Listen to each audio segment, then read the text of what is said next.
think if we go back onto the road and we try and get in front of them, we'll be able to see how they're feeding on this marula. Marulas retain a lot of water, not only in the roots, but also the branches can retain quite a bit of moisture. Oh wow, look at him. I wonder who this big boy is not next to me. Jambo Buanatembo Kubwa Sana. Please, oh my, look at him. He's in must, he's in full. You can see his temporal glands dripping, urine dripping down the inside of his legs.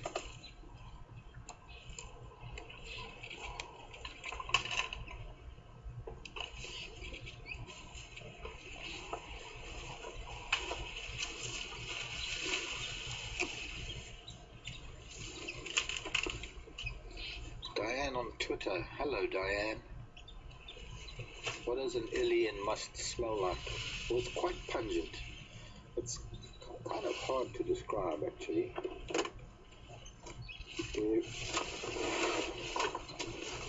Hello, big boy. Hello, my friend. Jambo Buanatembo. Just having a look at us, making sure we're not competition. We're probably about a foot away from the front of the vehicle. So, being in musty now, see how the cows are reacting to him. They're rejecting him at the moment. But these are big cows, and you can see how this bull just towers over them. It's quite amazing. He's massive. He's one of the biggest elephants I've seen in a long time. When he stood in front of us a few minutes ago, he dwarfed the Land Rover. I mean, he's massive. But he acquiesced to these feet, as big as he is. They made it very well known to him that they don't want his presence right now. They're busy.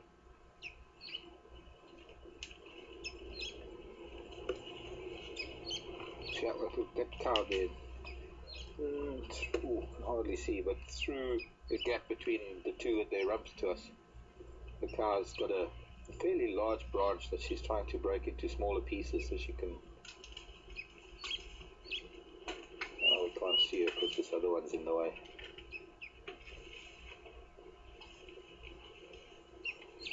Okay, let's go back to the road. We're going in front. Let's see it from the other side. That was fantastic. That made my day.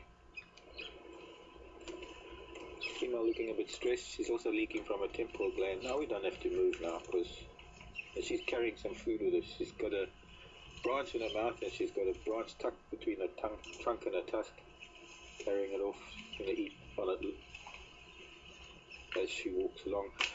That little elephant has got a little bit of a fang tusk. You must remember that one. There's one close to home where I live that's also got a very abnormal shaped tusk. Elephants like that are very easy to recognize over time.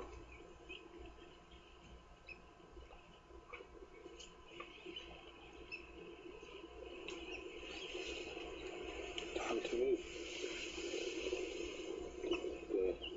Oh, she dropped her takeaway. Now that they've moved off, we can have a look at what they've left behind.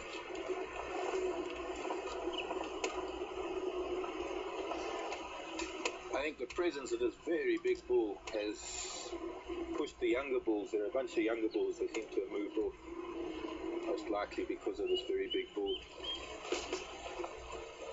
Have a look at the size of the branch, not only the branch up top that I showed you earlier, but you can see another fairly large branch that they've broken and brought down.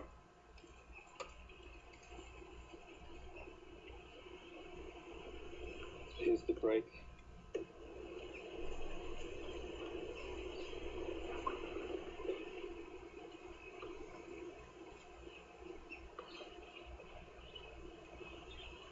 Left a little bit of a mess on the ground. Now, I don't eat a lot of marula fruit, rather marula branches and twigs. Actually, I want to show you something quickly.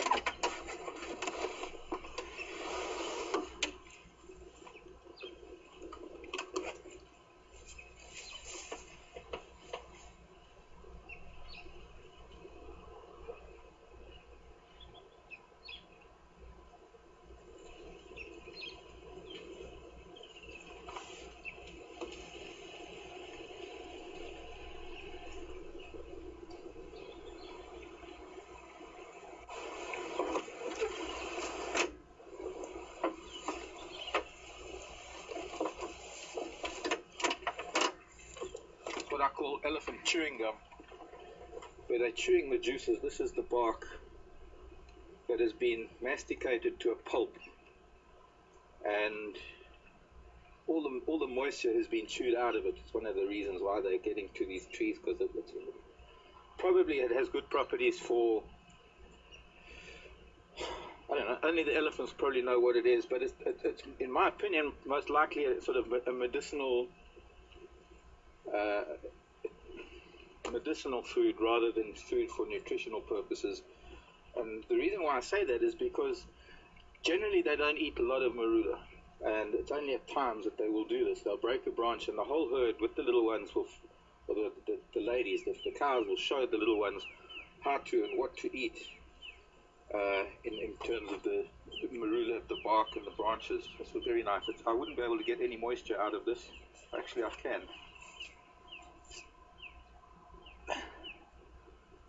There's a handful after it's already been chewed by elephant. So there's something in this. There's something in the bark, the juice of the bark. There's a piece of bark from the branch. It's still very, very wet. You can actually get water out of this if you had to.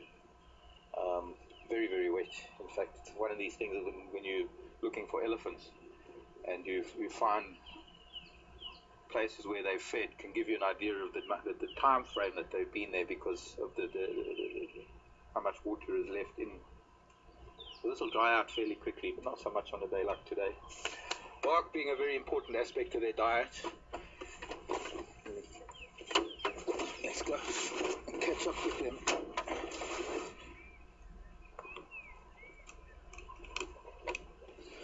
Elephant's digestive system requires constant replenishment. It requires constant flushing, as it were. I suppose in a similar way to us, in that we require fiber in our diet to maintain a healthy digestive system. Fiber is vital to an elephant's diet, and that fiber comes in the form of bark and branches, and students have to drive over some of these branches with the road.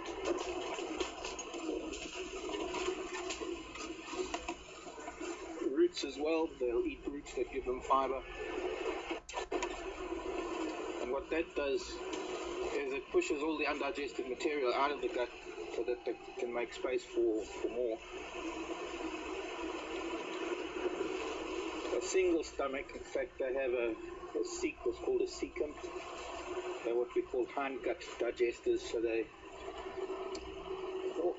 almost a fermentation process using bacteria to help break down the cellulose of the plant cells.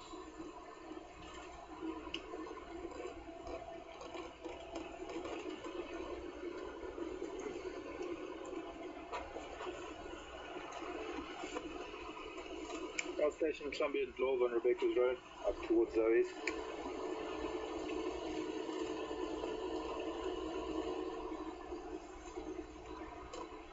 Now, again, bunch of young bulls off to the left. The family group is off to the right. I would say that probably the presence of a couple of older bulls with these females is enough to keep the younger bulls just off to the side. They don't want to interfere in an old bull who's in must. They don't want to interfere in his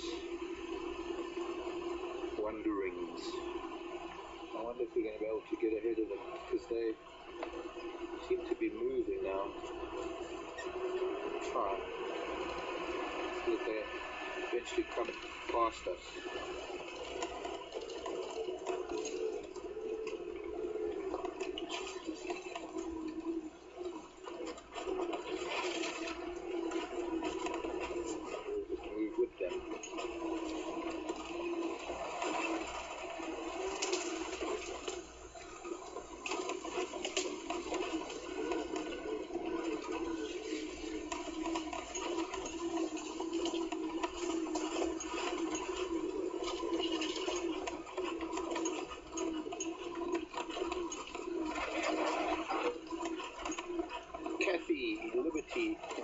now. Morning, Kathy. Kathy's question is whether males go into must as a response of females coming into estrus. Not necessarily. Males come into must independent of the females. They then go and find. They then, I suppose, they would communicate with family groups.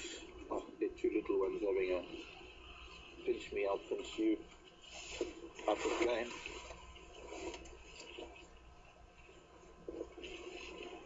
The elephant bulls come into must independently, and then they will communicate with perhaps matriarchs of different family groups, and then meet up with them, and then I suppose testing urine, testing sense, using the vomeronasal organ called the Jacobson's organ to pick up those female pheromones or estrus pheromones. Hello, children. What a lovely family this. Probably a couple of family units, more than a couple there.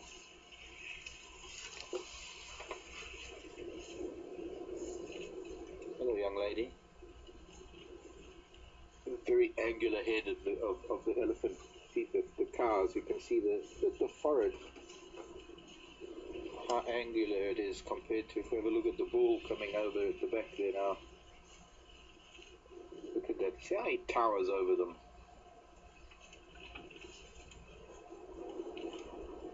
He's like a basketball player of Ellies. Here's the little skewed tusk Ellie. I need to take a photo of her because, oh, him, it's not a her. Hers don't have 5 legs. Hey, little boy. You got a little bit of a fang going there. A little bit of a deformity by the looks of things, because I can see that the outside edge of his tusk is very weird. Hello, another little boy.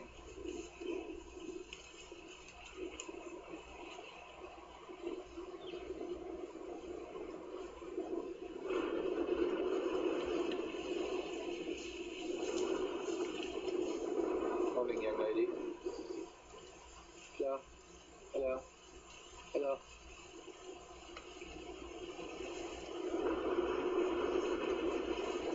How many of you remember, or those of you who might have been in Thorny Bush with us last year, there was an elephant we called Norman, I think his name was. He was a funny Ellie.